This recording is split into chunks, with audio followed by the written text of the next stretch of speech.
आज जो फंक्शन मैंने लिया है ग्राफ खींचने के लिए वो बड़ा विशेष इस मामले में है कि उसमें काफ़ी आपको लिमिट के कंसेप्ट की क्लैरिटी बनेगी। हालांकि हम लिमिट के कंसेप्ट को अलग से लेंगे, लेकिन ग्राफ के माध्यम से भी थोड़ा थोड़ा वो होता चले।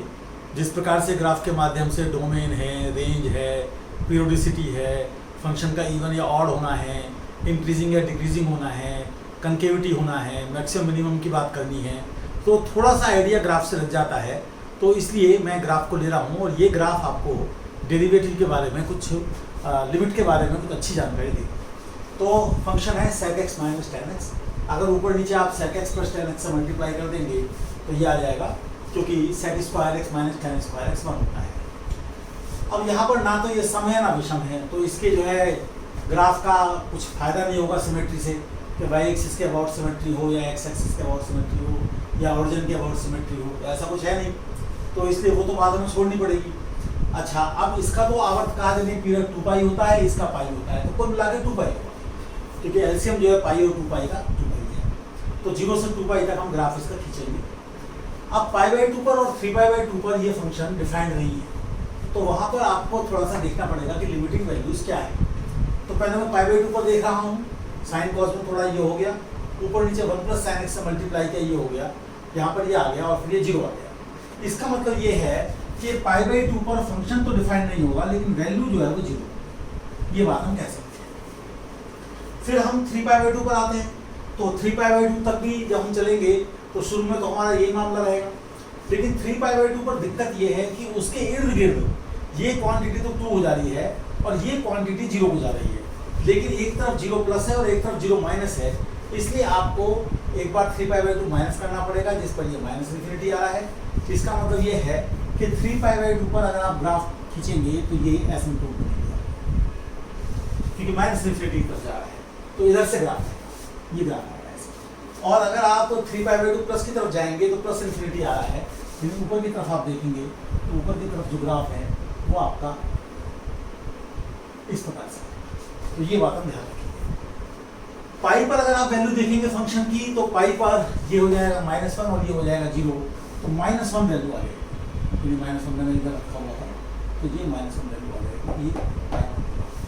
और 2 पाई पर आप देखेंगे तो 2 पाई पर वैल्यू इसकी 1 हो जाएगी, यानी कि यहाँ पर वैल्यू नहीं हो जाएगी, इसके सामने को ले आता हूँ।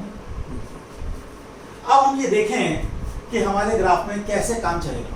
तो 0 पर जब मैं देखता हूँ तो 0 पर जो फंक्शन की वैल्यू आती है, तो 0 पर फंक्शन की वैल्यू 1 आती है, यहाँ से स्टार्ट होगा। और हम ये देखें कि जो डेरिवेटिव है वो फर्स्ट क्वाड्रेंट में नेगेटिव है, क्योंकि ये क्वांटिटी हम देख चुके हैं पॉजिटिव है फर्स्ट क्वाड्रेंट में और ये नेगेटिव है। सेकंड क्वाड्रेंट में जाएंगे तो सेकंड क्वाड्रेंट में हम देख चुके हैं कि sec x minus tan x जो है वो हमारा नेगेटिव है और ये भी नेगेटिव है, तो इसका मतलब यहाँ पर ये ग्राफ हमारा इस प्रकार से डिक्रीज करेगा, तो हमेशा ही ये डिक्रीज करेगा, ये बात हम देखेंगे।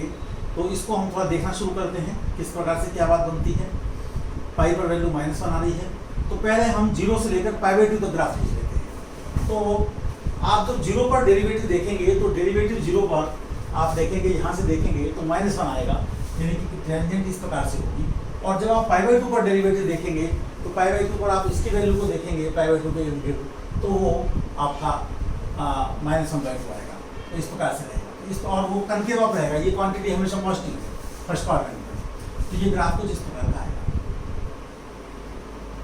कनकेव अप रहने से। इसके बाद कनकेविटी बदलेगी, तो हम सेकंड क्वाड्रेंट में जाएंगे तो सेकंड क्वाड्रेंट में ये क्वांटिटी नेगेटिव हो जाएगी, थर्ड क्वाड्रेंट में भी ये क्वांटिटी नेगेटिव रहेगी।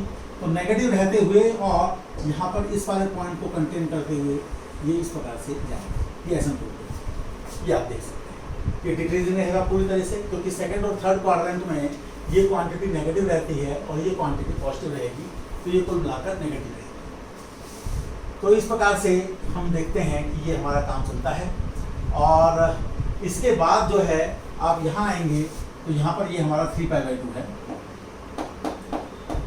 ये हमारा 2 पाई है, यहाँ पर ये कनकेव अप रहेगा और यहाँ से छूटा हुआ है, बल्कि आप देख सकते हैं कि 2 पाई पर डेरिवेटिव कितना हो रहा है, तो 2 पाई पर ये 0 हो रहा है, 2 पाई पर ये 1 हो रहा है, ये -1 हो रहा है, ऐसे टेंजेंट रहेगी y = -x के पैरेलल। तो ये पूरा का पूरा ग्राफ रहेगा, यहाँ π/2 को पॉइंट ऑफ इन्फ्लेक्शन कहना ठीक नहीं है, वो तो डोमेन में भी नहीं है। इसी प्रकार से 3π/2 को भी पॉइंट ऑफ इन्फ्लेक्शन कहना ठीक नहीं है, हालांकि पहले कनकेव डाउन है, बाद में कनकेव अप है।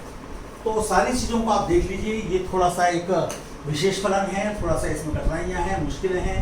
आप इसको देखिए, फंक्शन को देखिए, उसके साइन को देखिए, उसकी वैल्यूज को देखिए, डेरिवेटिव को देखिए, सेकंड डेरिवेटिव को देखिए, काफ़ी जानकारी आपको मिलेगी। डोमेन रेंज की बात अगर हम करें तो फंक्शन जो इस पर हमारा पीरियोडिक है, तो 2π के बाद में फिर से जो है ये यहाँ से शुरू होकर और इस प्रकार से जाकर करेगा, इसी प्रकार -2π से 0 के बीच में होगा, इस प्रकार से जाकर और फिर इस प्रकार से आएगा। तो पीरियोडिक फंक्शन है, लेकिन थोड़ा अजीब सा है, आप देख सकते हैं। और जहाँ तक इसकी वैल्यूज़ की बात है तो आप देख रहे हैं कि सारी ही वैल्यूज आ रही हैं, तो रेंज जो है वो वही है। और यहाँ पर अगर हम देखें तो हमारे पास में कोई भी मैक्सिमम या मिनिमम वैल्यू नहीं है, एब्सोल्यूटली। और बाकी कनकेविटी का आप देख ही रहे हैं, यहाँ कनकेव अप है, यहाँ कनकेव अप है, यहाँ कनकेव डाउन है, ये आप देख ही रहे हैं। बाकी कोई बहुत और विशेष बात नहीं है, लेकिन ये थोड़ा सा ग्राफ खींचने विशेष है। आप इसको खुद भी ड्रॉ करके देखिए, आपको परेशानी भी आ सकती है, इससे आपको सीखने को मौका मिलेगा।